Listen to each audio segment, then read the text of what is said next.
Good morning friends, welcome to Arya public school online classes. मैं आपके geography का teacher Kapil. 12th class में new chapter start कर रहे हैं हम, जिसमें हम संसाधनों की बात करेंगे। संसाधन किसे कहते हैं सर? संसाधन जैसे आपका घर है, आपको बोला जाए बताइए आपके घर में क्या क्या संसाधन है, तो आप ये कह सकते हैं हमारे घर में टीवी है देखने के लिए, हमारे घर में गाड़ी है घूमने के लिए, हमारे घर के अंदर मंदिर है, हमारे घर के अंदर पानी, हमारे घर के अंदर ट्यूबवेल है। मतलब आपके घर में क्या क्या संसाधन है। मतलब आज संसाधन का मतलब होता है जिनका उपयोग हम कर सकते हैं। संसाधन दो प्रकार के होते हैं, एक तो निर्जीव होता है और एक सजीव होता है, ठीक है ना। सजीव के अंदर जैसे मान लो कि हमारे घर में गाय है, तो गाय भी एक प्रकार का संसाधन है जिससे हमें दूध की प्राप्ति होती है, ठीक है, सजीव।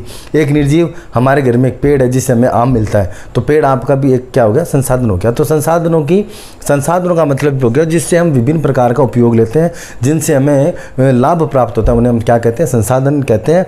संसाधन सजीव और निर्जीव दो प्रकार के होते हैं। तो आइए संसाधन समझ में आ गया होगा। हमारे उपयोग में लेने की जो भी चीज़ें हैं वो सभी हमारे क्या कहलाते हैं, संसाधन कहलाते हैं।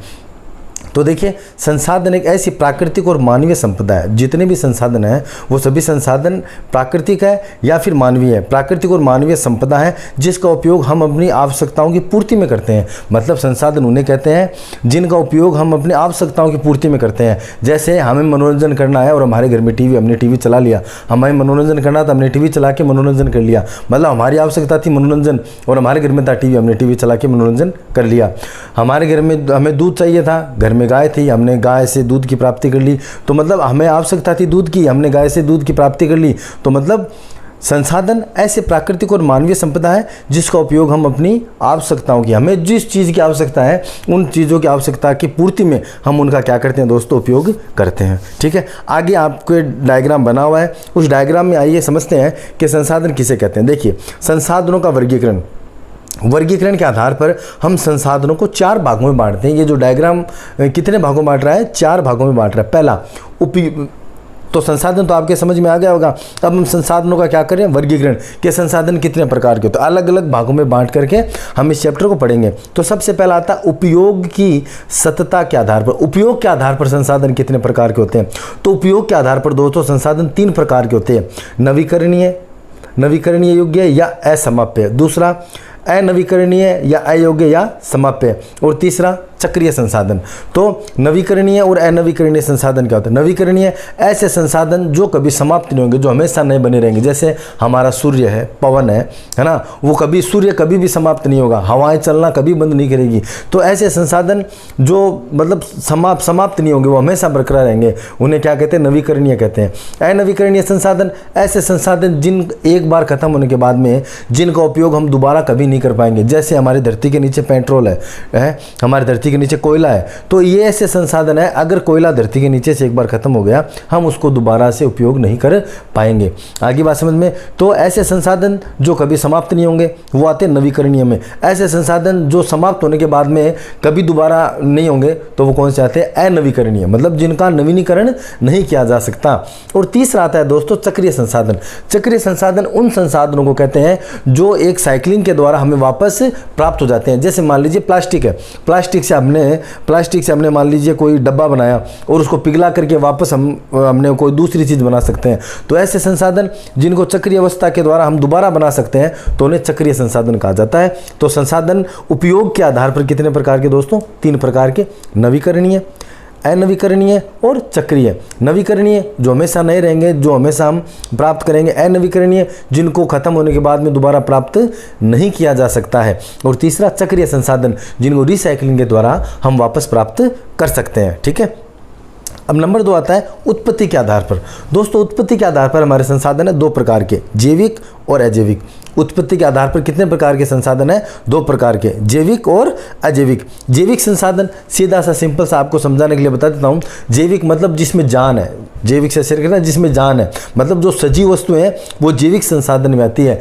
अजैविक जिनके अंदर जान नहीं है, ठीक है, जिनके अंदर जान नहीं है, ठीक है। अजैविक मतलब जो निर्जीव वस्तुएं, दूसरे शब्दों में ऐसी वस्तुएं जो कि निर्जीव है वो अजैविक संसाधनों का हिस्सा है। और जैविक संसाधन जिनमें प्राण है, जिनके अंदर प्राण है, जो मतलब जिंदा रहते हैं ना, जिनमें जान है, ठीक है। तो ये आपको याद कराने के लिए बताया, जैविक मतलब जिनमें जान होती है, जान मतलब जो सजीव होते हैं, ठीक है। और अजैविक जिनमें जान नहीं होती है, जैसे कि जैसे कि आप मान लो जो भी कचरा वगैरह खनिज संसाधन है ना, वो अजैविक संसाधनों का हमारे हिस्सा है। तो उत्पत्ति के आधार पर 2 प्रकार के, जैविक और अजैविक। उपयोग के आधार पर 3 प्रकार के, नवीकरणीय, अनवीकरणीय और चक्रीय। उत्पत्ति के आधार पर 2 प्रकार के, जैविक और अजैविक।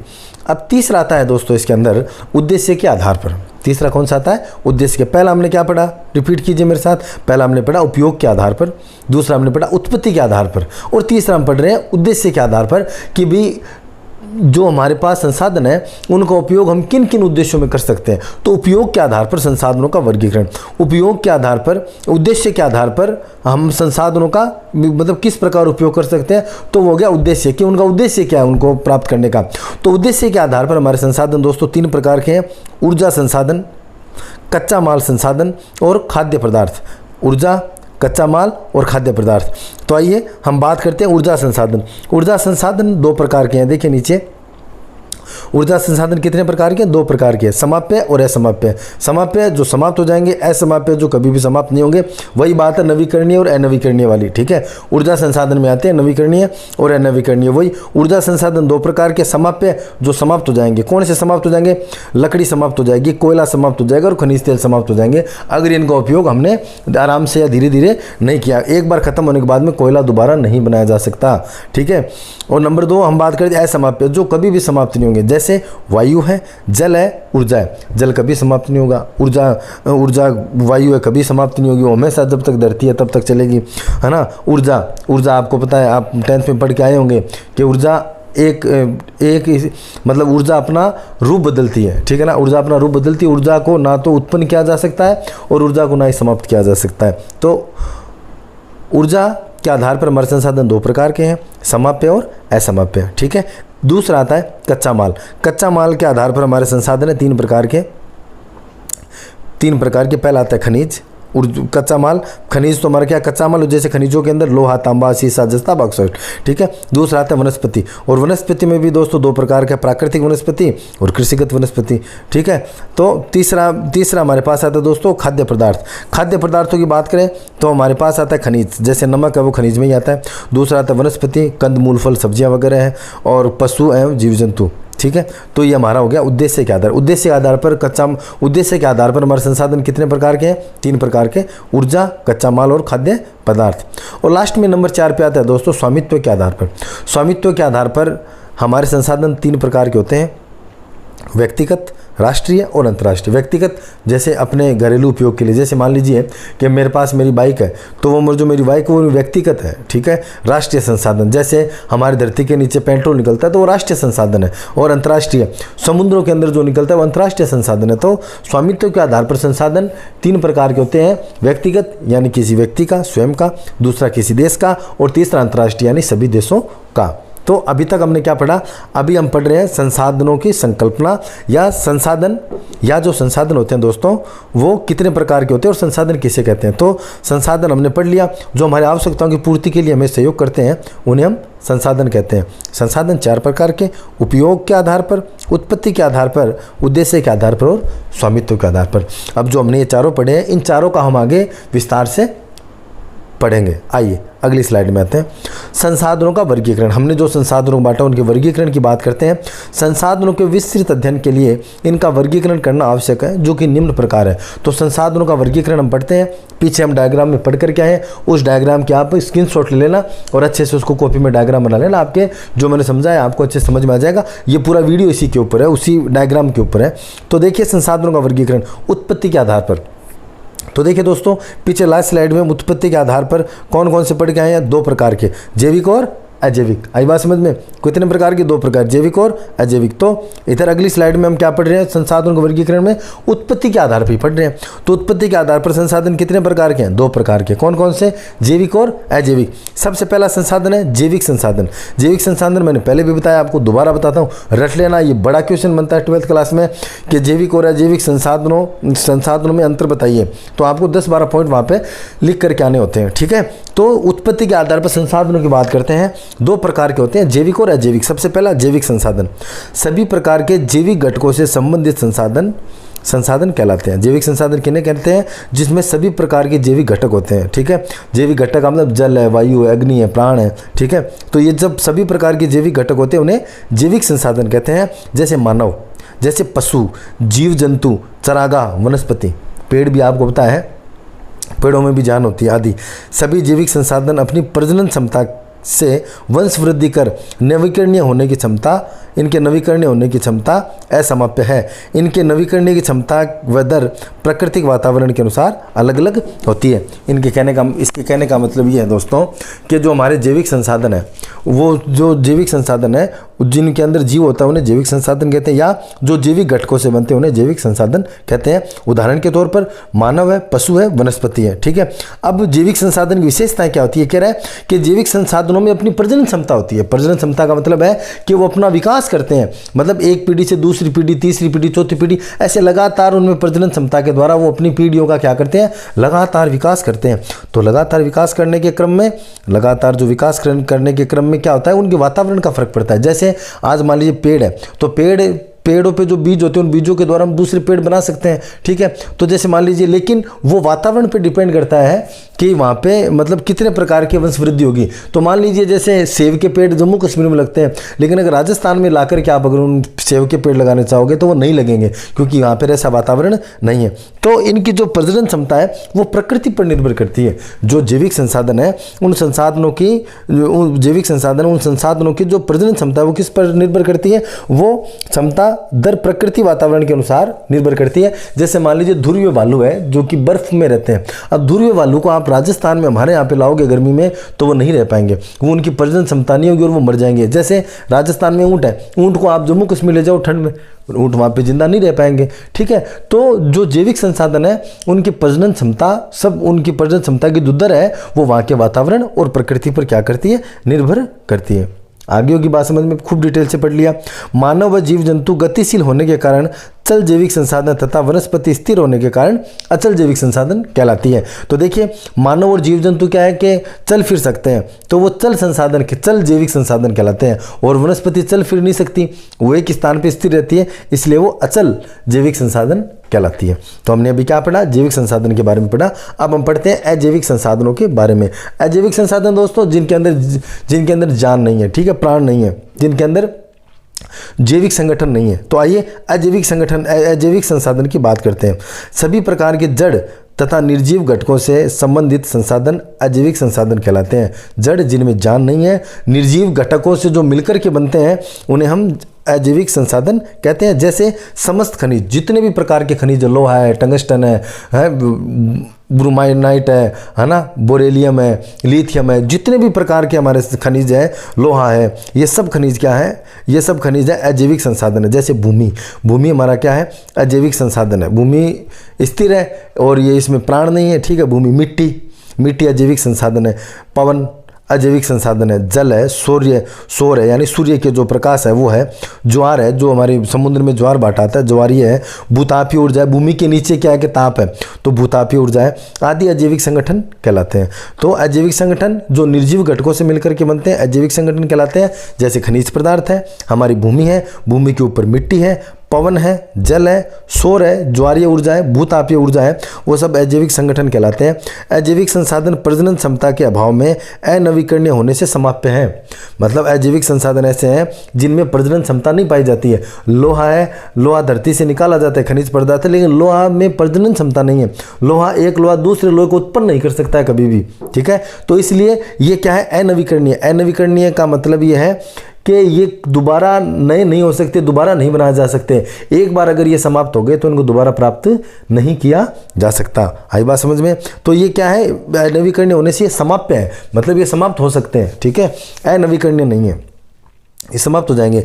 एक बार उपयोग करने के बाद में हमेशा के लिए समाप्त हो जाते हैं। एक बार अगर आपने इनका उपयोग कर लिया उसके बाद में ये क्या हो जाते हैं? समाप्त हो जाते हैं, ठीक। ठीक है, आई बात समझ में। देखिए दोस्तों, जैसे आपको फोटो में दिखा रखा है अजैविक संसाधन। अजैविक संसाधन देखिए, आपको मौसम तथा जलवायु है, तापमान है, प्रकाश है, आर्द्रता है, सूर्य है, जल है, मिट्टी है, ये सब क्या है, अजैविक संसाधन है। और जबकि जो हिरण है और ये यहाँ पे टोर्टोइज है, ये जो कछुआ है, ठीक है ना, और ये देखिए आपको ये चील दिखाई दे रही है, गिद्ध है, जो ये सब क्या है, जैविक संसाधन है। ठीक है, अजैविक संसाधनों की निर्माण प्रक्रिया अत्यंत धीमी होने के कारण शीघ्र ही नवीकरण की संभावना नहीं होती है।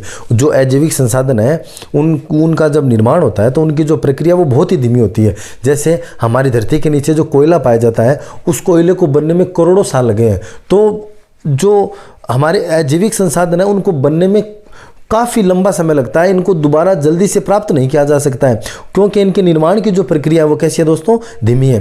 तो अजैविक संसाधनों की निर्माण प्रक्रिया अत्यंत धीमी होने के कारण शीघ्र ही नवीकरणीय की संभावना नहीं होती है, दोबारा इनको प्राप्त नहीं किया जा सकता है। समस्त जैविक पदार्थ निश्चित मात्रा में और निश्चित स्थानों पर ही उपलब्ध हैं। जितने भी जैविक पदार्थ है दोस्तों वो निश्चित स्थान पर है और उनकी एक मात्रा निश्चित है। जैसे तांबा है, राजस्थान में तांबा 2 ही जगह पर प्राप्त होता है, एक तो खेतड़ी झुंझुनू में प्राप्त होता है, एक उदयपुर में प्राप्त होता है। तो राजस्थान में 2 ही जगह है और उनकी मात्रा भी निश्चित है कि धरती के नीचे इतना टन, अभी खेतड़ी में इतना टन तांबा पड़ा है। ठीक है, अगर मान लीजिए धरती में इतना टन तांबा पड़ा है तो एक बार अगर आपने निकाले तो वो समाप्त हो जाएगा। और खेतड़ी के अलावा आप मान लीजिए कि चूरू जिले में आकर के खुदाई करते हैं, वहाँ आपको तांबा नहीं मिलेगा। तो दोस्तों, जितने भी अजैविक संसाधन है वो सभी अजैविक संसाधन जो है वो निश्चित है और उन निश्चित स्थानों पर है। ठीक है, तो ये हमने 2 प्रकार से पढ़ा ऊर्जा संसाधनों को, जैविक और अजैविक के माध्यम से। ये बहुत इंपॉर्टेंट है, छोटा बड़ा, इससे आपके 12th एग्जाम में क्वेश्चन इस चैप्टर से कन्फर्म आने वाला है और बड़ा क्वेश्चन बनता है इस चैप्टर से। आइए आगे बात करते हैं उद्देश्य के आधार पर। उद्देश्य के आधार पर हम बात करते हैं खनिजों का वर्गीकरण। उद्देश्य के आधार पर खनिज या संसाधनों का वर्गीकरण। उद्देश्य के आधार ऊर्जा शक्ति संसाधन, ऐसे संसाधन जिनसे हमें ऊर्जा प्राप्त होती है तो ऊर्जा शक्ति संसाधन कहलाते हैं। जिन संसाधनों के उपयोग से ऊर्जा प्राप्त होती है ऊर्जा संसाधन कहलाते हैं। जैसे पेट्रोलियम, कोयला, पेट्रोल से हमें ऊर्जा मिलती है। आपको होता है पेट्रोल से हम बिजली बना सकते हैं जनरेटर के द्वारा, पेट्रोल से वाहन चलते हैं, गाड़ियां चलती है, तो पेट्रोल से हमें ऊर्जा। कोयले से आपको होता है ट्रेन है, तो ट्रेन किससे चलती है, ऊर्जा चाहिए। परमाणु ऊर्जा, परमाणु से बिजली बनाई जाती है। ठीक है, परमाणु ऊर्जा। पवन ऊर्जा, पवन से भी बिजली बनाई जाती है। सौर ऊर्जा, सूर्य के प्रकाश से भी हम बिजली बनाते हैं। ज्वारीय ऊर्जा, समुद्रों में जो ज्वार भाटा आता है, लहरें आती है, उनसे भी हम बिजली बनाते हैं। भूतापीय ऊर्जा, भूमि के नीचे जो तापमान है उस तापमान का उपयोग करके हम बिजली बनाते हैं। अमेरिका ऐसा कर रहा है वर्तमान में। भूतापीय ऊर्जा, मानव शक्ति, मानव की ऊर्जा, मनुष्य के स्थान से दूसरे स्थान पर काम करता है तो मानव की ऊर्जा, और पशु शक्ति आदि। तो ऊर्जा शक्ति संसाधन ऐसे संसाधन कहलाते हैं जिनसे हमें एनर्जी, ऊर्जा की प्राप्ति होती है। वो अलग अलग है, जिसमें मानव भी आते हैं और प्राकृतिक संसाधन भी आते हैं, जैसे पेट्रोल, कोयला, भूतापीय, मानव शक्ति और पशु आदि। ठीक है, अब उद्देश्य के आधार पर जो संसाधन है ऊर्जा शक्ति संसाधन, उनको 2 प्रकार से बांटते हैं। परंपरागत दोस्त देखिए दोस्तों, इस चीज़ को अच्छे समझ लेना, कंफ्यूज मत होना। ये 2 प्रकार से अलग अलग आएंगे। एक तो आपको पूछेगा कि परंपरागत और अपरंपरागत में फ़र्क बताइए। ठीक है, और दूसरा आपको पूछेगा नवीकरणीय और अनवीकरणीय में फ़र्क बताइए। तो ये दोनों हम पढ़ेंगे अच्छे से, तो आप थोड़ा सा ध्यान देना। यहाँ पे मैं बता दूंगा कहाँ पे आपको ध्यान देना है। तो पहले परंपरागत संसाधन पढ़ते हैं दोस्तों। परंपरागत संसाधन उन संसाधनों को कहा जाता है जिनसे हम परंपरा से बिजली प्राप्त करते हुए आ रहे हैं। परंपरा से बिजली प्राप्त करते हैं मतलब कि हम जब से हमें बिजली का, विद्युत का ज्ञान हुआ है, तब से हम इनसे विद्युत लेते हुए आ रहे हैं। जैसे जल शक्ति संसाधन, जल से आपको होता है हाइड्रो पावर, जो जल शक्ति संसाधन है उससे हम बिजली बनाते हैं। कोयले से हम मतलब बहुत समय से पहले से हम कोयले से बिजली बनाते आ रहे हैं। ठीक है, पेट्रोल का उपयोग हम पहले से ले रहे हैं, परमाणु का उपयोग हम पहले से ले रहे हैं। तो परंपरागत ऊर्जा संसाधन वो संसाधन कहलाते हैं जिनका परंपरा से, आर्य ना बात समझिए, मतलब लंबे समय से जिनसे हम बिजली प्राप्त करते आ रहे हैं। तो परंपरागत संसाधन, जिन संसाधनों का प्राचीन काल से उपयोग किया जा रहा है, मतलब प्राचीन काल से जिन संसाधनों का हम उपयोग कर रहे हैं उन्हें परंपरागत संसाधन कहलाते हैं। जैसे कोयला, पेट्रोलियम, जल विद्युत, परमाणु ऊर्जा आदि का प्राचीन काल से उपयोग किया जा रहा है, मतलब बहुत समय से हम इनसे बिजली बना रहे हैं। तो एक ऐसे संसाधन है परंपरागत संसाधन, मतलब परंपरा से हम इन संसाधनों से बिजली लेते हुए आ रहे हैं। अब दूसरा है गैर परंपरागत संसाधन। गैर परंपरागत संसाधन कौन से हैं? जिनसे हम हाल ही में बिजली प्राप्त करने लगे हैं। ठीक है दोस्तों, जिन संसाधनों का उपयोग अभी अभी किया जाने लगा है, जिन संसाधनों का उपयोग अभी अभी किया जाने लगा है, गैर परंपरागत संसाधन कहलाते हैं। जैसे सौर ऊर्जा, सूर्य के ताप से हम बिजली हाल ही में बनाने लगे हैं, पहले हम कभी भी सूर्य के ताप से बिजली नहीं बनाते थे। जैसे पवन ऊर्जा, पवन ऊर्जा का विकास भी हमने अभी हाल ही के कुछ वर्षों में किया है। ज्वारीय ऊर्जा, समुद्र में जो लहरें आती है, ज्वार भाटा आती है, इनसे ऊर्जा हम अभी प्राप्त करने लगे हैं। जैसे भूतापीय ऊर्जा, भूतापीय ऊर्जा का विकास भी हाल ही के वर्षों में हुआ है। आदि का उपयोग वर्तमान समय में ही हम करते आ रहे हैं। तो ऐसे संसाधन कौन से संसाधन कहलाते हैं? गैर परंपरागत संसाधन कहलाते हैं। ठीक है, परंपरागत जिनसे परंपरा से बिजली लेते आ रहे हैं, और गैर परंपरागत जिनका उपयोग हमने हाल ही के वर्षों में शुरू किया है। तो ये हो गया परंपरागत और गैर परंपरागत। तो देखिए, ऊर्जा शक्ति संसाधन दो प्रकार के पड़े हुए, परंपरा और अपरंपरागत। अब हम ऊर्जा शक्ति संसाधन के बाद बढ़े गैर ऊर्जा शक्ति संसाधन। ठीक है, देखिए दोस्तों, जैसे आपको फोटो में दिखाई दे रहा है, ये पवन चक्कियाँ हैं। ठीक है, ये जब घूमती है, इनके अंदर एक टरबाइन लगा होता है। ये जब घूमती है, ये पवन चक्कियाँ ऊपर से, तो इनके अंदर जो टरबाइन होता है वो भी घूमता है, और टरबाइन के घूमने से क्या बनती है? बिजली बनती है। ठीक है, अब दूसरा हम पढ़ते हैं गैर ऊर्जा संसाधन। ठीक है, जिनसे हमें ऊर्जा प्राप्त नहीं होती है, और लेकिन वो हमारे क्या है? संसाधन है। जैसे आपको फोटो में दिखाई दे रहा होगा, जैसे ब्रॉन्ज, आपको तांबा दिखाई दे रहा होगा। ठीक है, आपको लोहा दिखाई दे रहा होगा, आपको आयरन दिखाई दे, एल्यूमिनियम दिखाई दे रहा होगा। ये सब हमारे गैर ऊर्जा संसाधन है। तो देखिए दोस्तों, गैर ऊर्जा संसाधन जिन संसाधनों का उपयोग कच्चे माल और निर्माण उद्योगों में किया जाता है, मतलब जिनका उपयोग हम कच्चे माल के निर्माण में करते हैं, जिन उद्योग संसाधनों का उपयोग कच्चे माल और निर्माण उद्योग में किया जाता है, गैर ऊर्जा संसाधन कहलाते हैं। कच्चे माल के रूप में हम जिनका उपयोग करते हैं ना, उन्हें हम गैर ऊर्जा संसाधन कहते हैं। जैसे लोहा, लोहे को हम कच्चे रूप में प्रयोग लेते हैं। जैसे सोना, जैसे चांदी, जैसे टंगस्टन, जैसे एल्यूमिनियम, जैसे जस्ता, जैसे तांबा। ये जस्ता, तांबा, एल्यूमिनियम, टंगस्टन, सोना, लोहा, ये सारे क्या है? इनका हम कच्चे माल के रूप में उपयोग लेते हैं। लोहा का कच्चे माल के रूप में उपयोग, फिर हम इसको भवन निर्माण कार्य में उपयोग लिया जाता है। चांदी है, सोना है। ठीक है, आर्य बासमती, तो ये गैर ऊर्जा संसाधन कहलाते हैं। इनसे हमें ऊर्जा की प्राप्ति नहीं होती है, ये हमारे निर्माण कार्य में हमारा क्या करते हैं? सहयोग करते हैं। आइए आगे बात करते हैं उपयोग की सततता के आधार पर। उपयोग के आधार पर हम संसाधनों को कितने भागों में बांटते हैं? अनवीकरणीय और नवीकरणीय। अनवीकरणीय का मतलब हो गया दोस्तों, दोबारा बताता हूँ, उपयोग के आधार पर दो प्रकार के, नवीकरणीय और अनवीकरणीय। अनवीकरणीय मतलब जिनका हम दोबारा कभी भी उपयोग नहीं कर पाएंगे, एक बार समाप्त होने के बाद में जिनको हम प्रयोग में नहीं ला सकते, वो अनवीकरणीय कहलाते हैं या समाप्य कहलाते हैं, जो कि समाप्त निकट भविष्य में समाप्त होने की जिनकी क्या है? संभावना है। जिन संसाधनों का एक बार उपयोग होने के बाद पुनर्स्थापन नहीं किया जा सकता, मतलब एक बार जिनको आपने उपयोग में ले लिया, उसके बाद में दोबारा उनकी स्थापना नहीं हो सकती, दोबारा उनका निर्माण नहीं हो सकता है। ठीक है, उन्हें सीमित संसाधन कहते हैं। उन्हें हम क्या कहते हैं? सीमित संसाधन कहते हैं, जो कि दोबारा नहीं बनेंगे। इन संसाधनों का लगातार उपयोग होने से पुनर्स्थापन होने के कारण ये शीघ्र समाप्त हो जाएंगे। ठीक है, अगर हम ज़्यादा उपयोग करेंगे तो ये जल्दी क्या हो जाएंगे? समाप्त हो जाएंगे। इसलिए इन्हें अनवीकरणीय या समाप्य संसाधन भी कहते हैं। इसलिए इन्हें हम क्या कहते हैं दोस्तों? अनवीकरणीय, जिनका दोबारा उपयोग नहीं होगा, और समाप्य संसाधन जो कि क्या है? समाप्त हो जाएंगे। ठीक है, जैसे लोहा है, कोयला है, पेट्रोलियम है आदि।